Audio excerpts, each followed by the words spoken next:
नमस्कार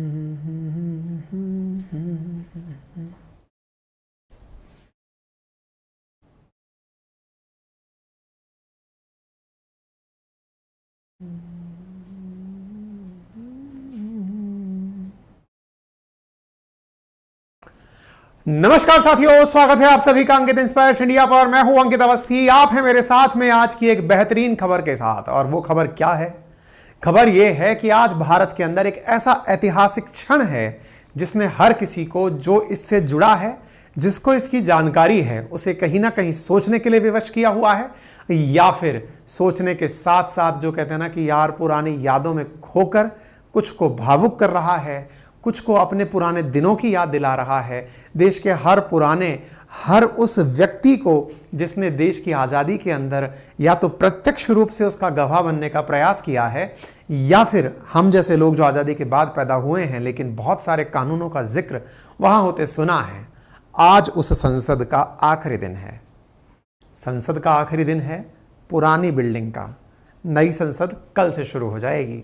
तो आज हम उसके लिए अपना आज का सेशन पूरी तरह चर्चा में, क्योंकि क्या है इस पूरी संसद की कहानी लेके इसकी शुरुआत से और आज के दिन तक सेशन में जिक्र करेंगे। तो चलिए शुरू करते हैं। मेरे प्यारे साथियों, जैसा कि आप सभी को ज्ञात है कि हमने समय समय पर आपको बताया है कि भारत की नई संसद कब तैयार हुई, इनॉग्रेशन के अंदर क्या हुआ, इनॉग्रेशन का किस प्रकार से तरीका चला। पुरानी संसद की बिल्डिंग जो कि आप में से अधिकांश लोगों ने कहीं ना कहीं किसी किताब पर, किसी चर्चा में हमेशा छपी हुई देखी हो, इस पुरानी संसद की बिल्डिंग को अब नई संसद की बिल्डिंग के साथ रिप्लेस कर दिया जाएगा। हमारे सांसद महोदय यहां से निकलकर यहां आ जाएंगे। पुरानी संसद का क्या होगा जरूर बताएंगे। इसके साथ आगे बढ़ते हुए प्रधानमंत्री की इस पहल ने, जिसमें कि देश को नई संसद मिल रही है, उसका किन्होंने ऐतराज किया हमने वो भी बताया। बहुत सारी बातें, इवन चूंकि अब स्पेशल सेशन चलने वाला है, चल रहा है असल मायने में, स्पेशल सेशन के लिए भी काफी सारी चर्चाएं हुई थी। क्या पता स्पेशल सेशन के अंदर वन नेशन वन वोट की बात, वन नेशन वन इलेक्शन की बात होगी, किसी ने कहा यूनिफॉर्म सिविल कोड की बात होगी, अब कुछ बात चर्चा चल रही है कि महिला बिल की बात होगी, महिला आरक्षण बिल की बात। तमाम चीजें संसद के सेशन को लेकर चलती रही। आज की जो चर्चा है इसमें स्पेशल पार्लियामेंट का जो ये सेशन चल रहा है 18 सितंबर से लेकर 22 सितंबर के बीच का, 18 सितंबर को पुरानी संसद की बिल्डिंग में और कल गणेश चतुर्थी के दिन नई संसद भवन के अंदर हमारे सेशन चलेंगे। पुरानी संसद भवन में जब आज सारे सांसद और गणमान्य सांसद उपस्थित थे, गणमान्य अधिकारी महोदय लोग सब उपस्थित थे, तब प्रधानमंत्री का एक भाषण आया। प्रधानमंत्री उस भाषण के अंदर कुछ पल के लिए भावुक हुए। भावुक होते हुए उन्होंने पुरानी संसद की विदाई से जुड़ी हुई अपनी बातें रखी। उन्होंने अपने द्वारा बताया कि किस प्रकार से विदाई लेना एक बहुत ही भावुक पल है। परिवार भी अगर पुराना घर छोड़कर के नए घर जाता है, परिवार भी अगर पुराना घर छोड़कर अगर नए घर जाता है, बहुत सारी यादें कुछ पल के लिए उसको झकझोर देती है, कुछ पल के लिए उसको झकझोर देती हैं। प्रधानमंत्री का ये आज का भाषण रहा। इस भाषण के बाद में, प्रधानमंत्री के बाद भाषण के, ये ट्रेंड पे चला गया। संसद की बातों को लेकर के ट्रेंडिंग में न्यूज़ बनी हुई है। ट्रेंडिंग की न्यूज़ से लेकर के आगे की सारी बातें तो हम कर लेंगे, लेकिन मेरे प्यारे साथियों, संसद गवाह है देश की आज़ादी का, संसद गवाह है देश के संविधान निर्माण का, संसद गवाह है भगत सिंह के उस कारनामे का जिसने अंग्रेजों की चूल्हे हिला दी थी। उन सारी बातों की तो चर्चा हम करेंगे, लेकिन 1947 से पहले का भारत कैसा था ना, उसके लिए मैं आपको एक ऑडियो बुक रिकमेंड कर रहा हूं, जिसे आप आज का ये मेरा सेशन सुनने के बाद थोड़ा सा इतिहास रिवाइज करते हुए pre independent history of India जाकर एक ऑडियो बुक सुन लीजिएगा। अक्सर जब भी हम कोई ऐसा सेशन लेकर आते हैं जिसके साथ कोई कनेक्शन क्रिएट किया जाए, तो हम एक ऑडियो बुक भी आपको सजेस्ट करते हैं। और ये ऑडियो बुक उपलब्ध कहाँ है? कुकू एफएम पर, जिसका लिंक कमेंट बॉक्स और डिस्क्रिप्शन में दिया हुआ है। साथियों, ये एक ऐसा प्लेटफॉर्म है, ऑडियो बुक प्लेटफॉर्म है, जो कि Google play store, app store पर उपलब्ध है। यहाँ पर हजारों किताबें आपके लिए बेहतरीन रेडियो जॉकीज ने अपनी भाषा में बोलकर सुनाई हैं। अलग अलग जेनर की किताबें हैं, मोटिवेशन है, सेल्फ हेल्प है, बिजनेस है, मनोरंजन है, पढ़ना लिखना, सब तरह की किताबें यहाँ पर बेहतरीन तरीके से सुनाई गई हैं। नोट्स बनाने का फीचर उपलब्ध है। साथ में आप देश की जितनी भी टॉप ऑडियो बुक्स रही हैं उनको तो यहाँ सुनते ही हैं, बेहतरीन फीचर्स के साथ सुनते हैं, जिसमें फीचर्स के अंदर नोट्स बनाने का फीचर होगा, ड्राइव मोड फीचर होगा और साथ में स्लीप टाइमर फीचर कि सोने से पहले 1 घंटे लगा के छोड़ दिया, बेहतरीन किताब कंप्लीट हो जाए। तो आपके लिए आज जो मैं बुक रिकमेंड कर रहा हूं, मेरे सेशन के बाद जाकर सुनिएगा। और हाँ, यदि आपने अभी तक कुकू FM डाउनलोड नहीं किया है तो जाइए और डाउनलोड कर लीजिए। बहुत ही नॉमिनल कीमत पर आपके लिए ये उपलब्ध है, पूरे 1 महीने का सब्सक्रिप्शन मात्र 99 रुपीज़ में। और यदि आप मेरा कूपन कोड अंकित50 यूज़ करते हैं तो आपको ये 49 रुपीज़ प्रति माह में उपलब्ध हो जाता है। अगेन, यह प्लेटफॉर्म आप लोगों को नॉलेज में जो आज अपने सेशन से आप प्राप्त कर रहे हैं उससे अतिरिक्त नॉलेज देने में महत्वपूर्ण आपके लिए योगदान देगा। चलिए, तो अब हम आपको जर्नी कराते हैं इस संसद के निर्माण से लेकर के आज के संसद की यात्रा तक। शुरुआत करते हैं। चूंकि यह संसद खास है, खास इसलिए है क्योंकि इसने देश के इतने सारे प्रधानमंत्रियों को अपने कार्यकाल में देखा है। वर्तमान में प्रधानमंत्री नरेंद्र मोदी और देश के पहले प्रधानमंत्री जवाहरलाल नेहरू, इन दोनों का ही यहां से लेकर यहां तक का सफर बहुत सारी यादों से जुड़कर निकला है। जैसे अपने कार्यकाल में इन सभी प्रधानमंत्रियों ने लगभग 105 संविधान संशोधन इसी संसद के माध्यम से किए हैं। और तो और संसद के अंदर जो लोकसभा और राज्यसभा के जो विशेष हाउसेज हैं, उन्होंने 3 बार आपस में बैठकर संयुक्त सत्र का भी आयोजन किया है। पार्लियामेंट के अंदर 216 बिल अब तक पेश किए गए हैं। 5 बार इस संसद का विशेष सत्र बुलाया गया है। हालांकि संसद के अंदर किन्हीं 2 सत्र के बीच में 6 माह से अधिक का समय नहीं होना चाहिए और इसी को ध्यान में रखते हुए 3 बार संसद के सत्र बजट, मानसून और विंटर के अंदर बुलाए जाते हैं। लेकिन 5 बार ऐसे विशेष क्षण आए हैं जब संसद का विशेष सत्र बुलाया गया है। अब से पहले आज़ादी के समय पहला सत्र बुलाया गया था। इसी प्रकार से 14 से 15 अगस्त 1972 को जब 25वीं वर्षगांठ थी, 9 अगस्त 1992 को जब 50वीं वर्षगांठ थी, 26 अगस्त 1 सितंबर तक आज़ादी की 50वीं वर्षगांठ का जश्न मनाने के लिए 6 दिन के लिए विशेष संसदीय बैठक बुलाई गई थी और 30 जून 2017 को GST लागू करने के लिए आधी रात को संसद का विशेष सत्र बुलाया गया था। आज ये 6ठा सत्र चल रहा है, यानी कि जो 18 तारीख से 22 तारीख तक। और अब ये खास क्यों हो जाएगा? क्योंकि इस समय संसद पुरानी बिल्डिंग से नई बिल्डिंग में शिफ्ट हो रही है। लेकिन इस समय पर प्रधानमंत्री के भाषण में काफी सारी बातें निकल कर आई। प्रधानमंत्री ने अपनी चर्चा में जहां नेहरू जी को याद किया, जहां लाल बहादुर शास्त्री जी को याद किया, इंदिरा गांधी जी को याद किया, अटल जी को याद किया, किन किन रेफरेंसेस में उन्होंने याद किया, मैं आपको आज के सेशन में बताऊंगा। थोड़े से इतिहास की चर्चा करते हैं। साथियों, आप जो ये तस्वीरें देख रहे हैं, इन तस्वीरों से ही कहीं इस आज की जिसकी चर्चा का विषय हमारी पुरानी संसद है, इसकी आधारशिला इन्हीं घटनाओं से निकलकर आई थी। घटना है वर्ष 1911 की। वो घटना जब ब्रिटेन के राजा जॉर्ज पंचम ने भारत की राजधानी को कलकत्ता से दिल्ली शिफ्ट करने का ऐलान किया था। जब राजधानी दिल्ली शिफ्ट हो रही थी तो आप जो ये नज़ारे देख रहे हैं, ये दिल्ली शिफ्टिंग के नज़ारे हैं। दिल्ली आ रही नई संसद में चर्चा हुई, यानी कि राजधानी जब शिफ्ट हो रही है तो राजधानी के लिए कार्यालय की आवश्यकता होगी। राजधानी के अंदर आने वाले वायसराय बैठेंगे, राजाओं के आदेश की पालना होगी। तो इसके लिए एक इमारत की प्लानिंग होनी थी। इमारत के लिए एडविन लुटियंस और हर्बर्ट बेकर को चुना गया, जो कि मशहूर ब्रिटिश आर्किटेक्ट थे। इस दौरान इन्होंने काउंसिल हाउस की कल्पना की, जो आज भारत की संसद कहलाती है। अर्थात जिसे आप भारत की पुरानी संसद कहते हैं, असल मायने में ये ब्रिटिशर्स के समय की काउंसिल हाउस है। और इसी काउंसिल हाउस को आज आप पुरानी संसद के नाम से जानेंगे, क्योंकि कल तो नई संसद के अंदर आप लोग एंट्री कर ही जाएंगे। बेकर तो चाहते थे कि काउंसिल हाउस का जो डिज़ाइन हो वो त्रिकोणा हो। आप में से कुछ लोग कह सकते हैं तो क्या इसी वजह से जो नई संसद की बिल्डिंग है वो तिकोनी है क्या? कहना तो ये गलत होगा, क्योंकि अब बेकर नहीं है। लेकिन बेकर चाहते थे कि ये तिकोनी हो और रायसीना हिल्स से दूर मनाई जाए। रायसीना हिल्स जहाँ राष्ट्रपति भवन है, वहीं लुटियंस इसे गोल बनाना चाहते थे। आपको मालूम होना चाहिए, जिस दिल्ली को आज जो राष्ट्रपति भवन के आसपास, संसद भवन के आसपास की दिल्ली है, आज इसी कारणों से लुटियंस दिल्ली भी कहा जाता है। वो इसे गोल बनाना चाहते थे। आखिरकार लुटियंस की बात मानी गई। इसी वजह से उस दिल्ली को जहां पर संसद के साथ के मंत्री, बड़े लोग निवास करते हैं, उसे लुटियंस दिल्ली के नाम से भी लोग बात करते समय कहते हैं। खैर, ब्रिटेन के ड्यूक ऑफ कैनॉट ने 12 फरवरी 1921 को इसकी नींव का पहला पत्थर रखते हुए कहा कि यह भारत के बेहतरीन नियति का प्रतीक बनेगी। यानी कि 12 फरवरी 1921 को इसकी नींव का पहला पत्थर रखा गया था। आप उस समय की बनती हुई इस इमारत को देख सकते हैं, किस प्रकार से यह इमारत बनी है। इस इमारत के लिए रेल लाइन शायद आपको दिखाई दे जाए, किस प्रकार से नक्काशी होते हुए यहाँ पर पत्थर, किस प्रकार से बनती हुई इमारत, और उस समय पर भी लोहे का किस प्रकार से उपयोग करके इसे बनाया जा रहा था, मजदूर कितनी दिन रात मेहनत करके इसे बना रहे थे। ये तस्वीरें अपने आप में इस बात की गवाह देती हैं।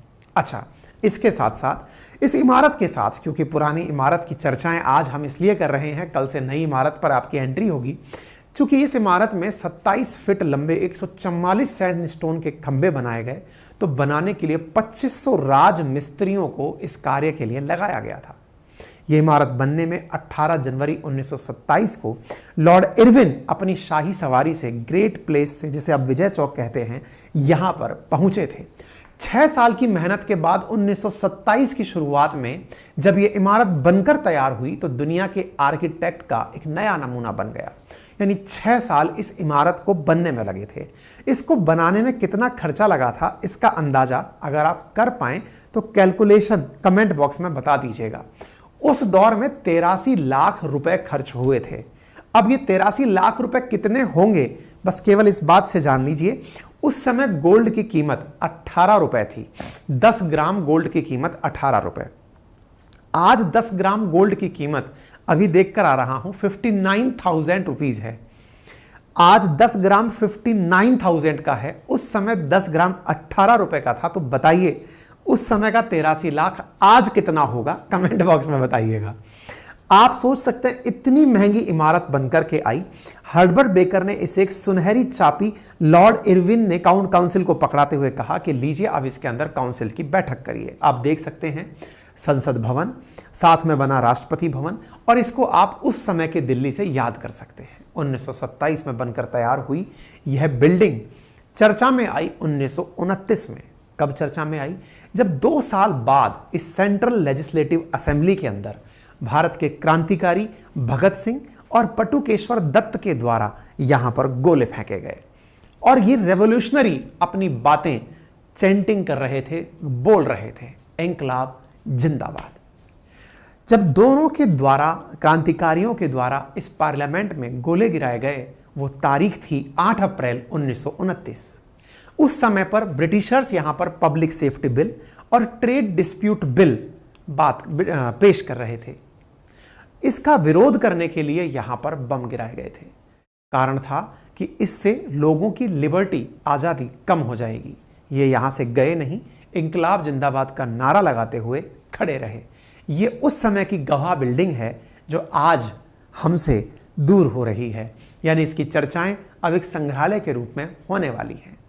इसी बिल्डिंग की चर्चा करते हुए प्रधानमंत्री ने कहा कि 50 मिनट में, प्रधानमंत्री इसके ऊपर पूरा 50 मिनट तक भाषण दिए और कहे कि ये वो सदन है जहां पंडित नेहरू का स्ट्रोक ऑफ मिडनाइट की गूंज हम सबको प्रेरित करती है। इंदिरा गांधी के नेतृत्व में बांग्लादेश का मुक्ति संग्राम का आंदोलन भी इसी सदन ने देखा है। प्रधानमंत्री ने अपने जिस सेशन में जिस भाषण का जिक्र किया, वो भाषण भी हम आपको सुनाना चाहेंगे। वो फेमस भाषण है थ्रिस्ट विद डेस्टिनी वाला, जो कि नेहरू जी का आपने अक्सर कई जगह जिंगल्स में, कई जगह वीडियोस में सुना होगा। जब देश आज़ाद हो रहा था कि ये दुनिया सो रही होगी और देश नई आज़ादी की उड़ान भर रहा होगा। ये भाषण आपने कई बार सुना होगा, नहीं सुना है तो ये उस समय का दृश्य है और आप उसे सुन सकते हैं। ये वो ऐतिहासिक पल है उस पुरानी संसद का जहां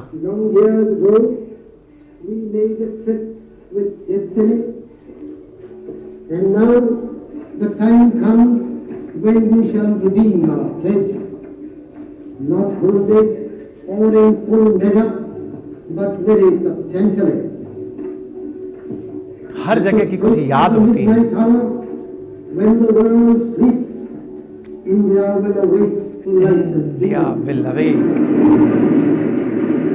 जब इस तरह की आप बातें सुनते हैं ना, आपके गूज़बम्स आने लगते हैं कि कैसा वो क्षण रहा होगा जब देश आज़ादी के पल का आनंद ले रहा होगा। उस समय के दौर को जब आप एहसास करते हैं तो उस एहसास के साथ पुरानी संसद की बिल्डिंग स्वतः ही कनेक्ट हो जाती है कि वो इमारत जहां पर इस प्रकार का भाषण दिया गया होगा। तो स्वाभाविक सी बात है कि जब आज प्रधानमंत्री भाषण दे रहे थे इस बिल्डिंग में, तो निश्चित रूप से ये सब बातें तो याद आनी ही थी। इसके साथ साथ पार्लियामेंट ने अपने साथ में बहुत सारी चीज़ें, जैसे संविधान सभा का गठन होना, संविधान का बनकर आना, संविधान का लागू होना, वो तमाम चीज़ें हमारी संसद ने देखा है। प्रधानमंत्री ने आज के जिक्र में जिस बात का जिक्र किया, एक और भी प्रधानमंत्री के जिक्र में चीज़ थी, और वो थी 1971 में जब भारत ने पाकिस्तान के 2 टुकड़े करते हुए बांग्लादेश को एक नए देश के रूप में स्थापित कर दिया था। बांग्लादेश जो नए देश के रूप में बना, उस समय की खबर आप इस ऑडियो में सुन सकते हैं। प्रसार भारती का ये आर्काइव ऑडियो है जिसमें इंदिरा गांधी जी का भाषण आप सुनेंगे। 1971, India accorded recognition to Bangladesh. We present an excerpt of the reportage by the News Services Division of All India Radio on Srimati Indira Gandhi's statement in the Lok Sabha.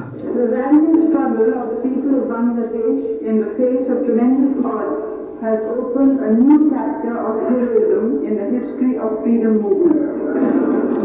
ये जो क्षण आप सुन रहे हैं, जिस समय भारत ने बांग्लादेश को स्वतंत्रता स्वीकार की थी कि हम उसे नया देश स्वीकार करते हैं, ये भी इसी संसद की यादगार कड़ी थी। 1975 की इमरजेंसी हो या फिर उसके बाद निकल करके इंदिरा गांधी जी की ये जो तस्वीरें हैं जब वो दोबारा प्रधानमंत्री बनकर आई, ये सब उसी संसद की गवाह बनती हैं।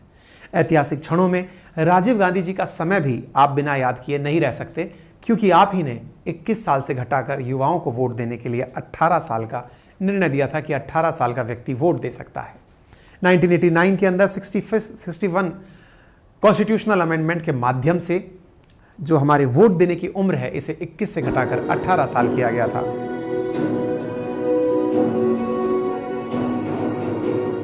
हमने मत देने की उम्र कम कर दी 21 से 18, जिसमें आपकी युवकों की आवाज, ये राजीव गांधी जी की आवाज है जो आपने अभी सुनी। इसके बाद दौर आता है जब लगातार आज़ादी के बाद से जो कांग्रेस सरकार चल रही थी, इमरजेंसी काल के अंदर जो जनता पार्टी के बीच में सरकार बनी, फिर सरकारों के अंदर परिवर्तन होते होते फिर अटल जी की यादगार सरकार आती है। अटल जी की यादगार सरकारों में एक जो सबसे बेहतरीन भाषण उनका दिया हुआ है, जो आज भी संसद भवन की उस याद को गरमा देता है, दोहरा देता है। अटल जी का संसद का वो भाषण जिसमें अटल जी कहते हैं, सरकारें आएंगी जाएंगी पर मेरा ये देश, मेरा ये लोकतंत्र रहना चाहिए। ये आज भी बहुत सारे कविताकारों के लिए, राजनेताओं के लिए प्रेरणा का कारण बनता है। 50 साल में हमने प्रगति की है, इससे कोई इनकार नहीं कर सकता। ये जितने भी ऐतिहासिक भाषण आप सुनते हैं, ये सब संसद भवन के हैं। सरकार की नीतियों पर कठोर से कठोर प्रहार करते हुए और पुरानी सरकार की नीतियों की आलोचना होना चाहिए। न सांप्रदायिक आधार पर, न जाति आधार पर, न राजनीति ऐसे 2 खेमों में बचनी चाहिए। आज जिस लोकतंत्र को आप और हम जीते हैं, उस लोकतंत्र में आप सबका योगदान अतुलनीय है। उन सभी यादगार लम्हों को आज के दिन याद करने का सही अवसर है। इसी क्रम में साथियों, फिर एक और ऐसा दौर आया जिसने भारत की संसद को पूरी दुनिया के सामने लाइमलाइट में ला दिया। एक ऐसा दुर्भाग्यशाली क्षण जब देश की आत्मा पर हमला करने का आतंकियों ने प्रयास किया। समय था 13 दिसंबर 2001 का। तब लश्कर ए तौयबा और जैश ए मोहम्मद के आतंकियों ने हमारी संसद पर हमला किया। लोकतंत्र की आत्मा पर हुए इस हमले के निशान आपको संसद की इमारत पर दिखाई पड़ सकते हैं।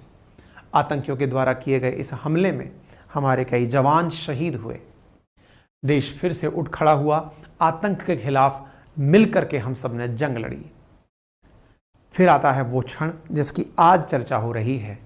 नरेंद्र मोदी जी पार्लियामेंट के अंदर एंट्री करते हैं और पार्लियामेंट में इन ऐतिहासिक लम्हों को याद करते हुए पार्लियामेंट की सीढ़ी का चरण वंदन करते हैं और चरण वंदन करने के बाद पार्लियामेंट के अंदर एंट्री करते हैं। 2014 का ये दृश्य है। विशेष सत्र के अंदर अगर याद करें तो मिडनाइट संसद का यह सत्र जीएसटी काउंसिल के लिए जो बुलाया गया था, यह आपको इन तस्वीरों के माध्यम से दिखाई पड़ता है। इसी क्रम में कुछ और यादगार पल हमारी संसद ने देखे हैं, जिसमें उत्तराखंड राज्य का बनना हो, सिक्किम, नागालैंड, मणिपुर, मिजोरम, झारखंड, छत्तीसगढ़ जैसे राज्यों का बनना हो, वो इसी संसद के अंदर बैठकों के निर्णय से लिया गया है। अब जब इतनी ही अच्छी सारी चीजें हैं तो हमारे नए संसद भवन की आफ्टर ऑल जरूरत क्यों पड़ी? पुराना संसद भवन इतनी सारी यादें लेकर चल रहा है तो इसे सही क्यों नहीं कर लिया गया? तो इसके पीछे का बड़ा कारण है क्योंकि इसकी स्टेबिलिटी को लेकर के काफ़ी ज़्यादा सवाल उठ रहे हैं। काउंसिल हाउस बनाते वक्त किसी ने यह नहीं सोचा था कि यहां इतना बड़ा लोकतंत्र चलेगा, ज़्यादा सांसद होने की वजह से जगह सक्रिय हो जाएगी, किसी ने सोचा नहीं था। संसद के अंदर के जो ये आप दृश्य देखते हैं, जो कि अपने आप में उस समय की फिटिंग, उस समय की इलेक्ट्रिसिटी, उस समय की व्यवस्थाओं को दर्शाने के लिए हैं। आप कह सकते हैं कि ये जर्जर इमारत को अगर पुनः ठीक किया जाता तो शायद ये वर्किंग हो जाती, लेकिन 140 करोड़ की आबादी का प्रतिनिधित्व करने के लिए लोकसभा में 543 सांसद और राज्यसभा में 245 सांसद पर्याप्त नहीं हैं। संसद में 2026 तक तो यही हाल रहना है कि सांसद 1971 की जनसंख्या का ही प्रतिनिधित्व कर रहे हैं। आने वाले दौर में जब जनसंख्या की गणना होगी तो नई जनसंख्या के प्रतिनिधित्व के आधार पर बड़ी जनसंख्या को रिप्रेजेंट करने के लिए ज़्यादा सांसदों की आवश्यकता होगी। ज़्यादा सांसद आएंगे तो संसद का भवन बड़ा चाहिए होगा और उन्हीं की पूर्ति के लिए एक बड़े भवन की आवश्यकता है। और उसी को ध्यान में रखते हुए मॉडर्न एमिनिटीज़ को, क्योंकि पुरानी एमिनिटीज़ काफ़ी पुरानी हो चुकी हैं, ध्यान में रखते हुए नए संसद भवन का प्रस्ताव लाया गया और वो तैयार हो चुकी है। इस संसद से जाते हुए चूंकि महिलाओं की बातें चल रही हैं तो कुछ महिला सांसदों के टेस्टिमोनियल्स यहाँ पर लिख कर डाले गए। उन्होंने अपने अपने लेवल पर अपनी यादें साझा की हैं कि वो इसे कैसे साझा करेंगी। आने वाला समय यानी कि कल जब आप गणेश चतुर्थी में होंगे, उस समय पर नए संसद भवन के अंदर हमारी एंट्री हो जाएगी। जब आप नए संसद भवन में होंगे उस समय पर वहाँ के स्टाफ में मेल स्टाफ और फीमेल स्टाफ के लिए जो परिधान है, जो गणवस्त्र है, वो किस प्रकार का होगा, वो तस्वीरें भी आप देख सकते हैं। मेरे प्यारे साथियों, इन तस्वीरों के साथ हमने ट्वीट बहुत पहले ही हमारे अपने ट्विटर हैंडल पर डाल दिया था। Ankit Kumar Awasthi verified Twitter account पर हमने 12 सितंबर को ही ये परिधान कैसे होंगे ये जानकारी आपसे साझा कर दी थी। इसी प्रकार की अपडेटेड खबरें हमारी टीम, हम आपको लगातार ट्विटर पर भी देते रहते हैं। आप अभी जाकर अगर समय निकाल पाएँ तो ट्विटर पर हमें @KA अंकित के नाम से सर्च कर सकते हैं। हमारा ट्विटर हैंडल है और हमारे द्वारा करंट की काफ़ी सारी जानकारियां आपको लगातार वहां पर दी जा रही हैं। बाकी मैंने संसद से जुड़ा हुआ इतिहास कुछ कम समय में सुनाने का प्रयास किया। कहानी इतनी बड़ी है, देश की आज़ादी के 75 साल जिस जगह से होकर निकले हों उन्हें 15 मिनट में कह पाना बहुत मुश्किल टास्क है, लेकिन हमारी तरफ से अपनी संसद को याद करने के लिए ये जो समय निकाला गया है, ये आप और हमारे मन में बहुत सारी यादें फिर से पुनः दोहरा देता है। इन यादों के साथ देश की पुरानी यादों को भी अगर आप दोहराना चाहते हैं तो मैंने जो ऑडियो बुक आपको कमेंट बॉक्स में पिन करके दी है, डिस्क्रिप्शन में लिंक करके दी है, आप उस ऑडियो बुक को सुने, जिसमें इंडिपेंडेंस से पहले का जो भारत था वो कैसा था, आप जाकर उसे सुन सकते हैं। यूज़ करिए कूपन कोड अंकित 50, जिससे कि आप मात्र 49 रुपीज़ में पूरे 1 महीने के लिए हज़ारों किताबों को सुन पाएंगे। Thank you so much. और हाँ, एक जानकारी जाते जाते, उत्तर प्रदेश प्रशासनिक परीक्षा की तैयारी करने वाले विद्यार्थियों के लिए क्लासेस तो 16 तारीख से हमारे अपने एप्लीकेशन अपनी पाठशाला पर शुरू हो चुकी हैं, लेकिन उत्तर प्रदेश प्रशासनिक परीक्षा के विद्यार्थियों के लिए कुछ प्रयास हमारे द्वारा अतिरिक्त हुए, और वो ये थे कि हमने अपने सभी टीचर्स का जो वहाँ क्लासेस पढ़ाएंगे उनका डेमो आपके लिए अपनी पाठशाला यूट्यूब चैनल पर शेयर किया था। आज भी डेमो शाम तक गया है, इसके बाद भी कल एक और डेमो जा रहा है। उसके बाद 19 तारीख के बाद हम अपने डेमो समाप्त कर रहे हैं, और चूंकि हमारे डेमो 19 तारीख को रुक जाएंगे, उसके बाद में आपके एडमिशन्स भी रुक जाएंगे। तो एडमिशन लेने की जो तारीख है वो 19 तारीख है। 19 तारीख से पहले जो भी क्लासेस निकली हैं उन्हें आप आसानी से देख सकते हैं, एक्सेस कर सकते हैं हमारे अपनी पाठशाला एप्लीकेशन पर। उसे आप गूगल कर सकते हैं, प्ले स्टोर पर ढूंढ सकते हैं, ऐप स्टोर पर भी पा सकते हैं। इसके साथ साथ RAS को ध्यान में रखते हुए 1 अक्टूबर को जो एग्ज़ाम है, हमारे द्वारा एक और यूट्यूब चैनल अपनी पाठशाला स्टेट PCS के नाम से बनाया गया है। आप वहां जाकर के RAS की तैयारी के लिए जो लगातार मैराथन क्लासेस चलाई जा रही हैं, एक एक दिन के अंदर जो फास्ट रिवीजन कराया जा रहा है, आप उसमें ज़रूर एनरोल होइए। मेरे प्यारे साथियों, आप लोगों के लिए एक और प्रावधान हमारे द्वारा किया गया है, और वो ये है, जो भी RAS की तैयारी करने वाले विद्यार्थी हैं, अगर वो अपनी तैयारी जांचना चाहते हैं तो इस बुधवार को उनका एक फ्री टेस्ट रखा गया है अपनी पाठशाला एप्लीकेशन पर। बिल्कुल एग्जाम से मैच करता हुआ हूबहू वही pattern, free of cost test है, जाकर उस टेस्ट का आनंद लीजिएगा। RAS प्रीलिम्स का ये फ्री टेस्ट जो सभी विद्यार्थियों के लिए हो रहा है, इसके साथ साथ हर दिन एप्लीकेशन पर शाम 7 बजे इकोनॉमिक रिव्यू का टेस्ट भी चल रहा है। 550 सवाल आपको तैयार करा के दिए जा रहे हैं, जिनसे संभवतया ही कोई सवाल आपके प्रीलिम्स में बाहर जाएगा। और हमारे द्वारा अपनी पाठशाला एप्लीकेशन पर RAS प्री का complete current affairs free of cost उपलब्ध करा दिया गया है। आप उस मैगजीन को डाउनलोड कर लीजिए। हमारे द्वारा नए डिस्ट्रिक्ट्स का कंप्लीट मटेरियल बनाकर फ्री में उपलब्ध करा दिया गया है। नोट्स का पूरा कंप्लीट जो RAS के प्रीलिम्स के जो नोट्स हैं करंट अफेयर के, वो फ्री ऑफ कॉस्ट उपलब्ध करा दिए गए हैं। इकोनॉमिक सर्वे का टेस्ट फ्री ऑफ कॉस्ट उपलब्ध करा दिया गया है। मैराथन क्लासेस यूट्यूब चैनल अपनी पाठशाला PCS पर फ्री ऑफ कॉस्ट चल रही हैं। साथ ही साथ आप लोगों के लिए एक फ्री टेस्ट बुधवार को पूरा RAS का सिलेबस को समेटे हुए फ्री ऑफ कॉस्ट लिया जा रहा है।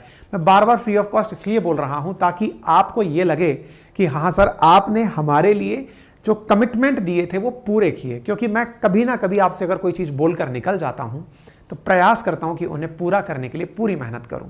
फिलहाल के लिए इतना ही। अपना ख्याल रखें। धन्यवाद।